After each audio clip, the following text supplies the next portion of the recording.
gentlemen, it is my distinct pleasure to be here in Halifax with you for the 2018 Liberal Convention, and I cannot tell you how excited I am to be here. I'm not just excited to introduce your next guest, but I'm excited because we have 3,000 Canadians who've descended on this city because we share a vision for Canada that is progressive and that will make a difference in the lives of Canadians.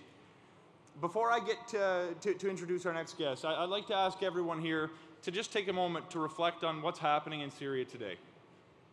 As our fellow global citizens are struggling with immense difficulty and violence, we have a duty to look out for everyone's interests.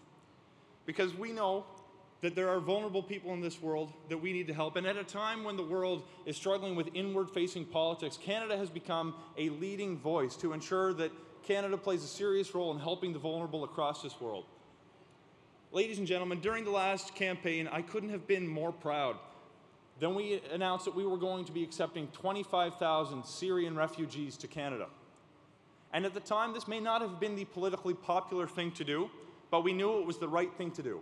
And it took courage to make that announcement. And I have since watched public opinion on immigration and refugee issues shift to become more accepting and more welcoming. And this warms my heart.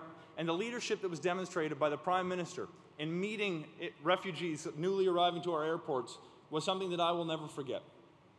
But more impressed than anything, as much as the Prime Minister did, I was more impressed with the efforts that Canadians made. We announced that we would be taking 25,000, and Canadians sponsored so many families in their communities that today there are over 40,000 Syrian refugees living in Canada. And folks, we know that accepting immigrants and refugees is not only the right thing to do, it is in our self-interest. They contribute to our economy and they make our communities more vibrant places to live. When I can go to a multicultural associations festival and taste food from 7 different countries across the world, I know that my community is a better place to live. Now, the Hadhad family in Antigonish is a shining example of just what a difference newcomers can make to our communities. This is a family who lost everything to the war in Syria and made a new home and started making chocolates in the basement of a home that was given to them by the community of Antigonish. And I'll share one anecdote that I don't think your speaker will share because he's too modest a guy. When the Hadhad family arrived and heard that there was wildfires ravaging Fort McMurray, they wanted to do something to give back. And they donated a month's worth of profits from their chocolate business to the relief efforts. And when I asked them why they did this, and when I asked our next speaker why they did this, he told me because our family knows what it's like to lose everything, and we want to give something back to the country that has given us new life. Ladies and gentlemen, this family serves not just as an example of what refugees and immigrants can do for our communities, but they serve an example of what we can all aspire to be as Canadians. It is my pleasure to introduce you to your next speaker, the founder of Peace by Chocolate, human rights advocate, and my personal friend, Tareq Hadhad.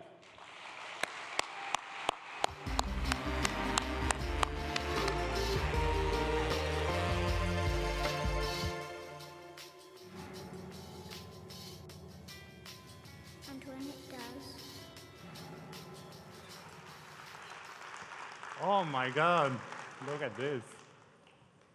Hello, Liberals. Hey, thank you so much for the Liberal Party for the kind invitation for me to speak to you today. I'm truly pleased and honored to have such a great crowd here today. Hello to Nova Scotia. When I arrived actually in Nova Scotia in 2015, the Nova Scotians told me that there are 2 seasons in this province. They said there is winter, there is very cold winter. So I feel that you are living the winter now.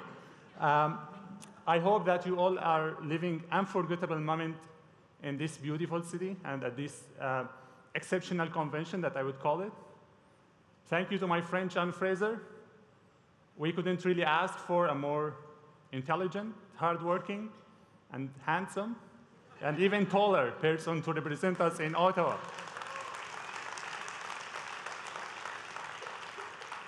Please join me to give another warm applause to all of the members of the parliament who are doing a great job in Ottawa for taking care of this nation.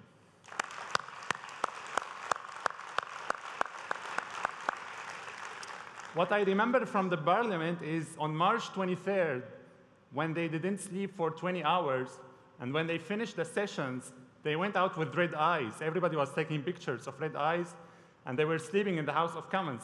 And I knew that after they finished, the Prime Minister, he came, and he gave them all Timbits after they finished their job. Well, actually, if I knew that the Prime Minister would give me Timbits, I would not sleep for 2 nights. Again, thank you for having me here today. It's really great. I would, just before we jump into the story, I would just want to recognize why we are here today. We are here to celebrate what you guys have done since 2015 and what you should be all proud of by bringing more than 40,000 Syrian refugees to this country.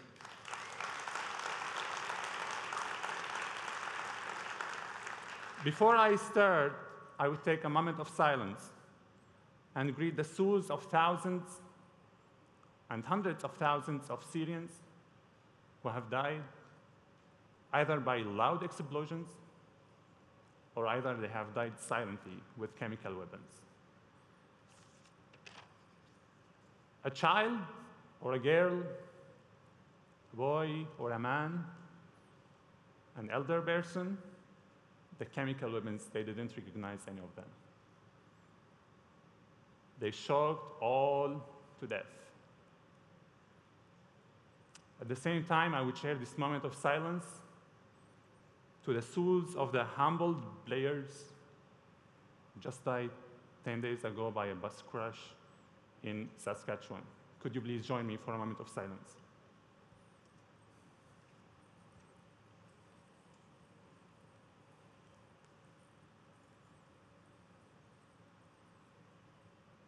Thank you.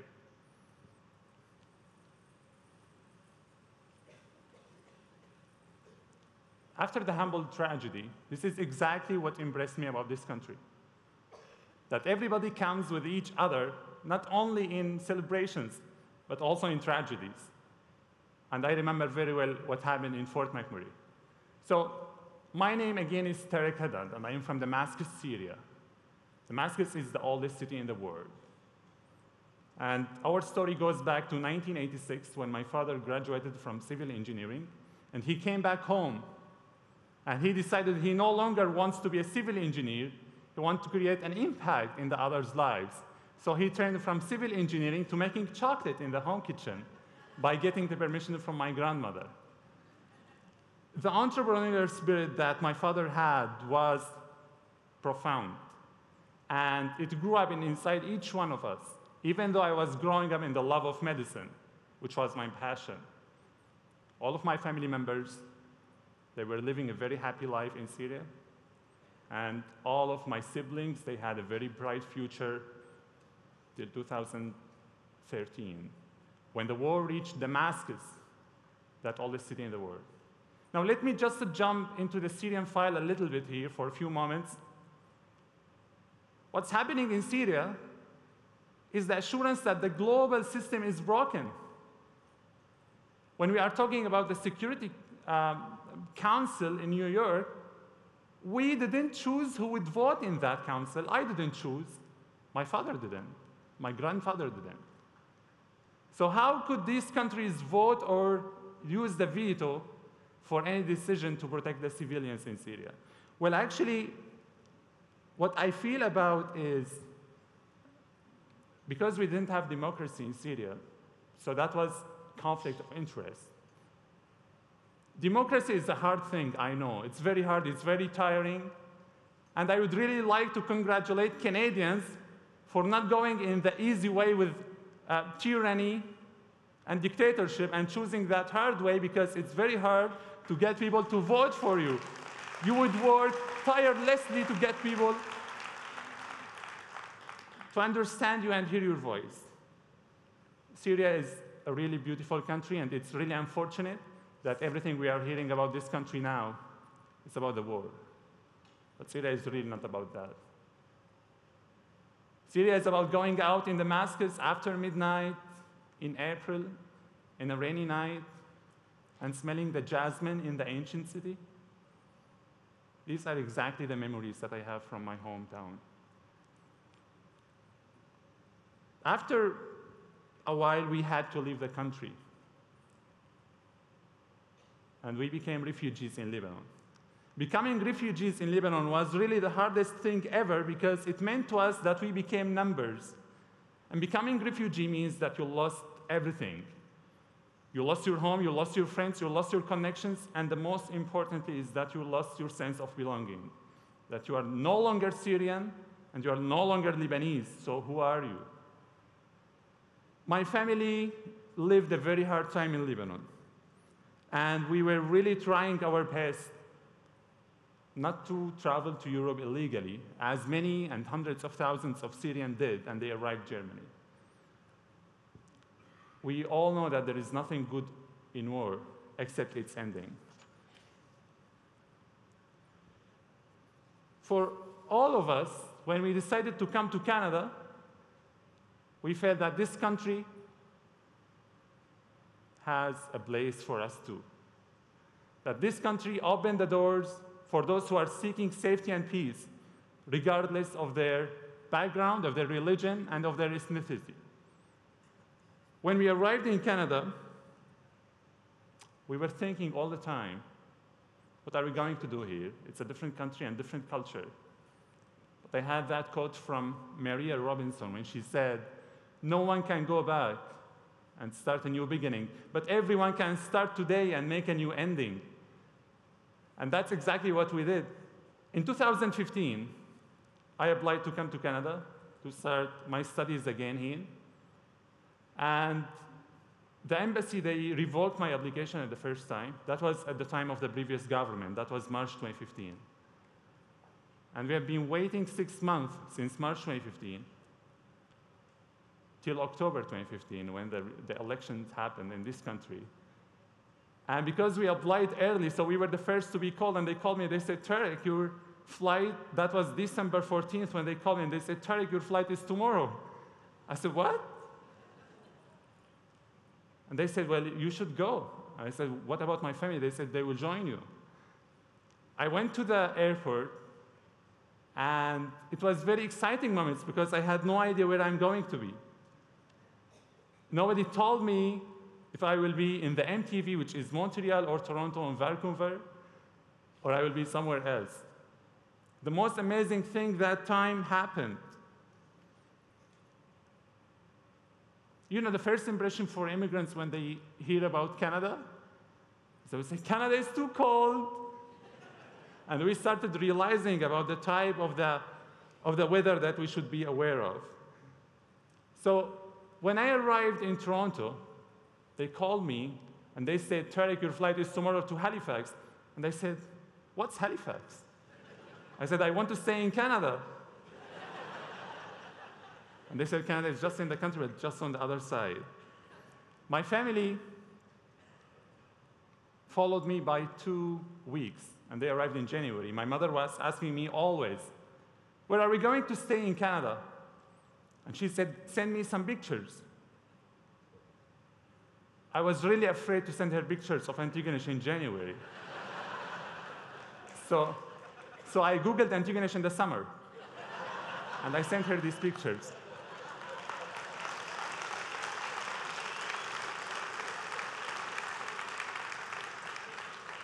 And when she came, she looked out of the window and she said, where is the green? She was shocked, actually. Here's the story. When I arrived in Halifax, December 18th, 2015, I had no idea who I'm going to meet. I was going down the stairs at Halifax Airport, and I saw a group of 30 people. They were there. They drove around midnight to welcome me. This group was called SAFE, Syrian Antigonish Families Embrace, a sponsorship community. So they drove 2.5 hours around midnight to welcome me. Either they didn't know me, they didn't ask about how do I look like, they didn't care about my religion or about my background. Everything they cared about is that I am a human being who was seeking safety and peace.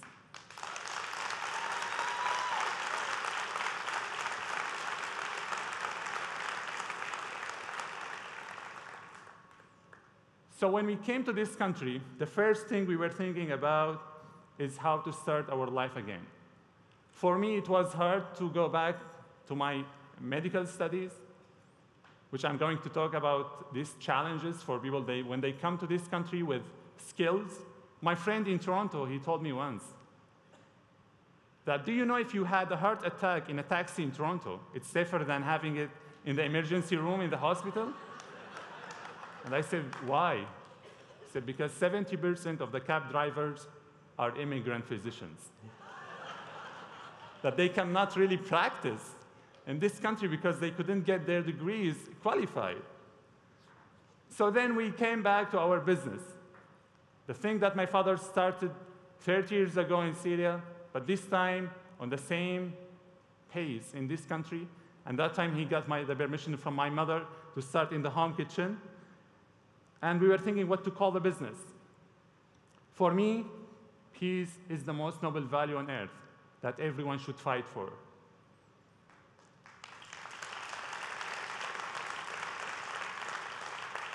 Peace is in our DNA. And then we realized that chocolate is our product of happiness that my father started creating. So we connected both of them to create that bridge to our new hometown. Well, I was explicitly told not to make any advertisement for Peace by Chocolate on stage, but it's very tasty, like dark and milk and white chocolate. And it's like $13.99 for the box. It's amazingly affordable. The success story is something that should be shared around the world, and Canada is leading by positive examples. From my perspective, I can tell you that the kind and generous people in Antigonish have been such a great support to us. We are lucky to have such a supportive community, all digging down to help us find solutions for everything we were facing, to push us forward, and to continue to do whatever they can to support us. Actually, people, they ask me sometimes, how do you run a chocolate company and you are slim? And I say, this is part of the marketing. Canada already has a unique support for the startup. We need to let entrepreneurs know help is available. In their host communities, immigrants find opportunities for better life. And they work hard because they know it's a make or break for them. They are fully motivated to translate their skills and their experiences in this country since the time that they land at the airports, and they will be called the new Canadians, and they will not be called refugees anymore.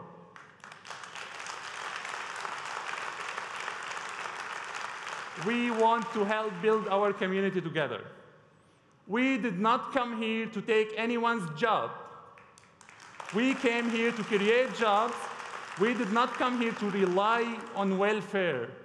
This is not part of our culture. Everything we are doing great in this country because Syria taught us to be grateful to the others and thankful for the hands that supported us at the first place. Well, we know that people in Nova Scotia, they travel for job opportunities.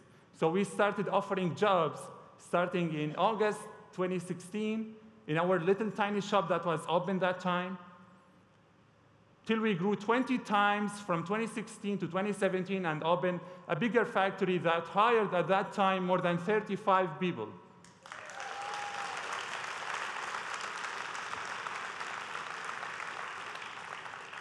Well, we do respect the values of this country, the values that stand for freedom, human rights, and tolerance, and the diversity for sure. After years from now, we would hope that we started today making more impact in bringing more people to this country, because we know that immigration is the key to so many problems that we are facing.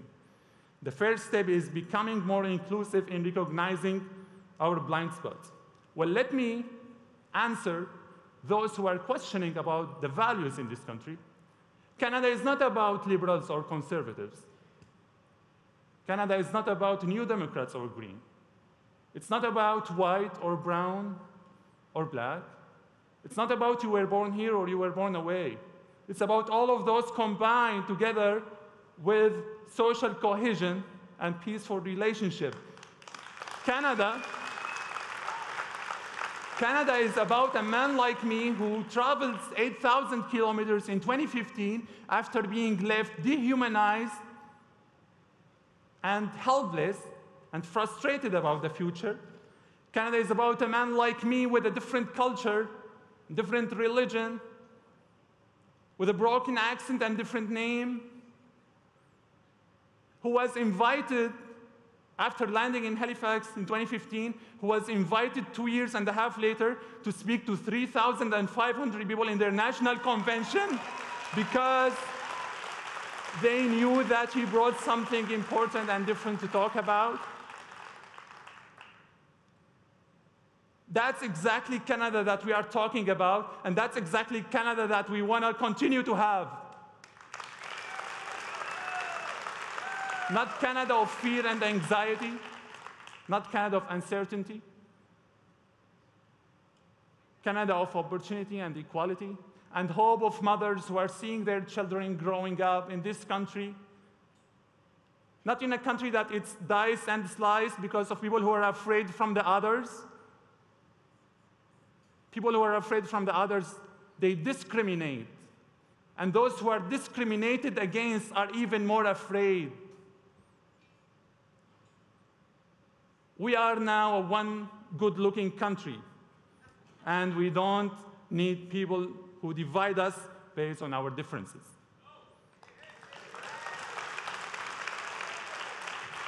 I know that we are here today to celebrate the great success since 2015. Our success is all about Canadians who came to the airports in the mornings, in the afternoons, in the evenings in 2015, 2016 to help people get integrated with full sympathy, love, kindness, and warm hearts, and friendliness. And I know that people are asking me, if things get better in Syria, would you go back to your homeland? I would say that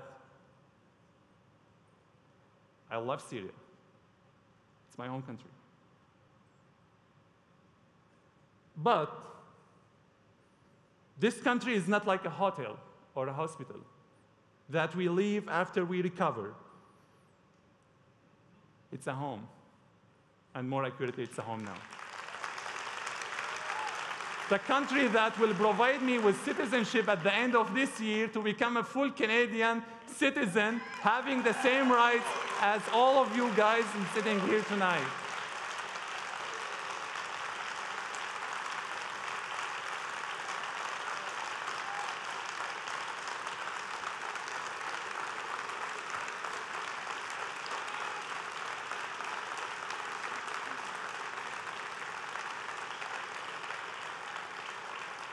As immigrants, as newcomers, we will be always defending the red maple leaf on our flag that is respected all across the world because it's represented by a nation of peace, of diversity, and culture. After everything I mentioned, and to all of the opponents of immigration, you tell me now, was I a problem for Canada?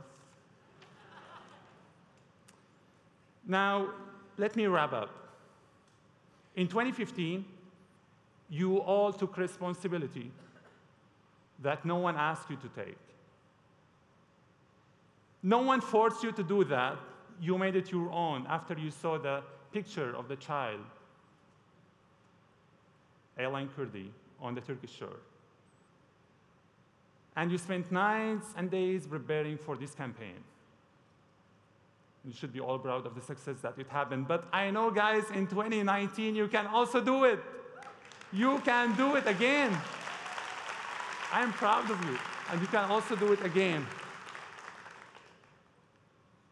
Let's continue in 2019 by building bridges, not walls and borders.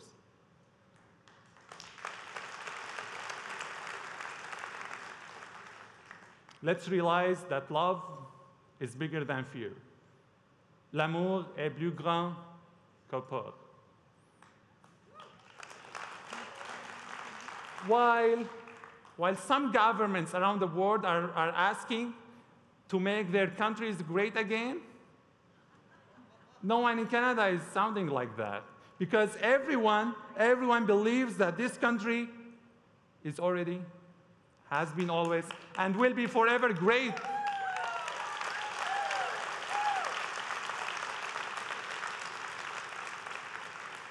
let's move on the conversation about immigration. We should always remember that immigrants are human beings that don't deserve to be demonized to appease bigots or to score political points by intolerance, which sells very easy. The last thing, this is how we make history. And this is how positive politics can create a new world. Thank you so much.